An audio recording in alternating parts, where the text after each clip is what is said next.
was gambling in Havana. I took a little risk. Send lawyers, guns and money. Dad, get me out of this. Ha!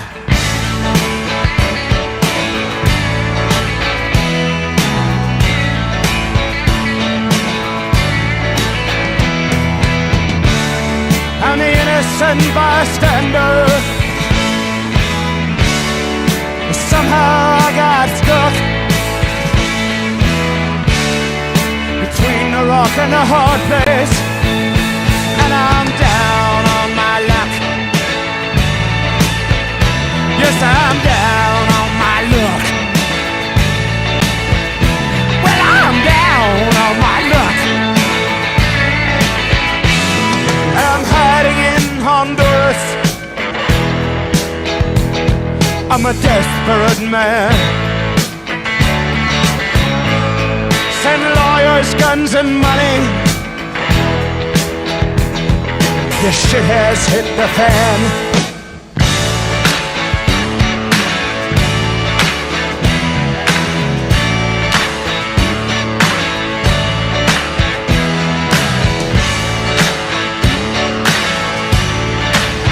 Alright, send lawyers, guns and money.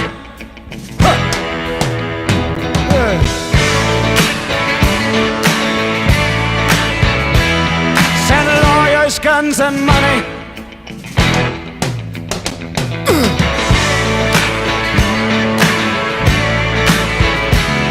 Send lawyers, guns and money. Hey!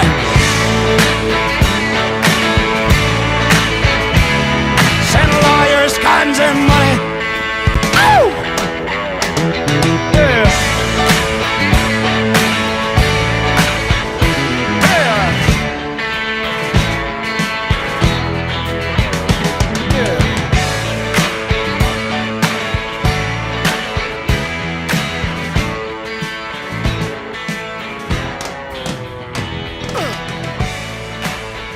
Somebody Cab Jed here from Thailand, Myland. I've just released my new fiction book in the tie-dyed series of books called Lawyers, Guns and Money. The title of the book comes from the late great Warren Zevon song of the same name from his 1978 album Excitable Boy.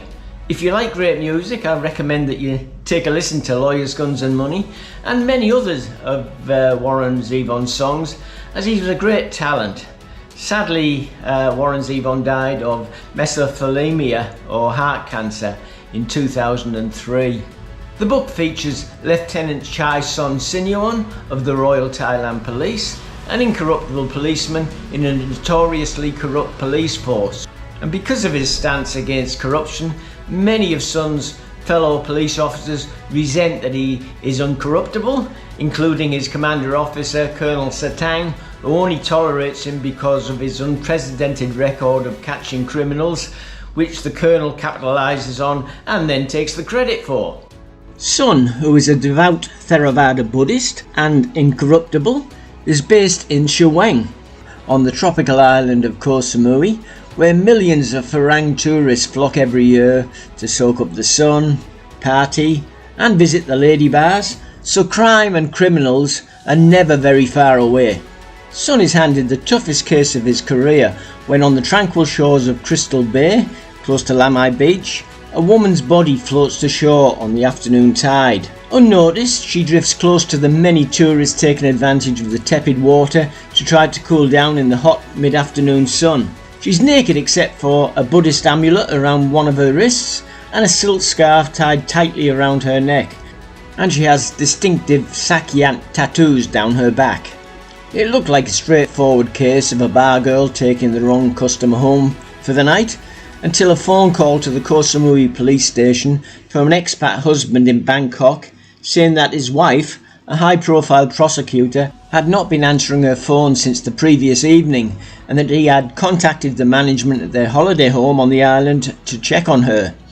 When the manager entered the house, he found an overturned coffee table, drops of blood on the broken glass, but no sign of the man's wife. After the woman's body is identified as that of the missing prosecutor, it comes to light that she was building a case against a Russian drug cartel boss operating out of Phuket with links to the Asian underworld. When pressure from the upper echelons of the Thai government works its way down to the police minister, he contacts Colonel Chief Superintendent Satang and demands that he make a quick arrest. Knowing that his best investigator had been banished to Koh Phangan, Colonel Satang recalls Lieutenant Chai Son Sinuan from his exile back to Koh Samui to try to solve the case. The investigation takes Son from Koh Samui to the island of Phuket, where he comes face to face with the Russian drug lord Fyodor Popov. Son had crossed swords with Popov in Bangkok earlier in his career, when Popov had been a strong suspect in a drugs-related murder, but he'd bought his way out of trouble, which still angered Son, and Son is determined not to let him get away with murder a second time. This is the third book in the Chai Son Sinuan series of books. The first book was Murder in Paradise. On the paradise island of Koh Samui, a young English girl's body is found posed looking out to sea on Boput Beach. Her throat's been cut to near decapitation, and Son is handed one of the toughest murder cases of his career. At the same time, COVID-19 has devastated Thailand's and Koh Samui's tourist industry, and the government is putting pressure on Son to solve the case to save face with the international community. Son is in a race against time to solve the murder, but with most businesses, hotels, massage parlours, restaurants and bars now closed, and with many potential witnesses having already left the island to return to their home countries or provinces around Thailand, there's very few leads to follow. The investigations take Son to Koh Phangan, and then to the island of Phuket, and then back to Koh Samui, as he untangles a crime with links back to the notorious gangsters, the Kray twins, the most feared, most ruthless gangsters in London during the 1950s and 1960s. The second book in the series is called Bar Girl, where, on the tropical island of Koh Samui, a bar girl has gone missing. The granddaughter of a high-ranking general with connections to the upper echelons of the Thai army government has also gone missing, and Police Lieutenant Chai Son Sinuan of the Royal Thailand Police, an incorruptible policeman in a police force that is deeply rooted in corruption, is assigned the case. As Son starts his investigation, the bar girl's mutilated body is found, and then two more bar girls go missing.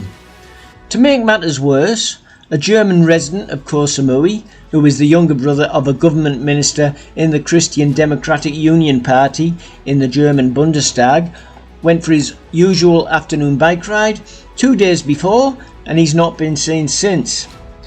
As Son learns more about the missing German and the general's granddaughter, he's convinced that the investigations are connected. The clock is ticking, and Son is in a race against time to solve the crime before the killer strikes again. The story takes the reader to the hardcore red light districts of Koh Samui, where girls from poor villages in rural areas of Thailand come to work in the lady bars to try to support their families by selling themselves to the Farang, who come from all corners of the world to take full advantage of the girls' troubled lives. So if you're looking for a good book to read over the Christmas period, take a look at my books in the tie-dyed series of books: Murder in Paradise, Bar Girl, or Lawyers, Guns and Money. All of my books are available on Amazon, Apple Books, Barnes & Noble, Kobo, including Kobo Plus, Smashwords, Tolino, Overdrive, Bibliotheca, Scribed, Baker & Taylor, Hoopla, Biblio, BorrowBox and Ordillo. And you'll find the links to all my books in the description of this video. So thanks very much for watching. I'm sure you'll enjoy the books. Have a very Merry Christmas and a Happy New Year. So if, like I was before I moved to Thailand, you're sick of your own country that's getting more and more remote by the day, and where your rights are being slowly taken away from you by your so-called governments, where the country that you were born and grew up in is deteriorating so much that you don't even recognise it as your own anymore, maybe it's time to consider retiring overseas. If that's the case, take a look at my new book, The Retire in Thailand Handbook 2023. It's filled with everything that you'll need to know about living in the land of smiles. Or, if Thailand doesn't rock your boat, take a look at my book, The 10 Best Countries to Retire to on Your Pension. Thailand, Malaysia, Vietnam, Cambodia, Bali, Indonesia, Spain, Portugal, Costa Rica, Belize and Panama. So thanks a lot for watching, and I'll see you in the next video. Cheers for now.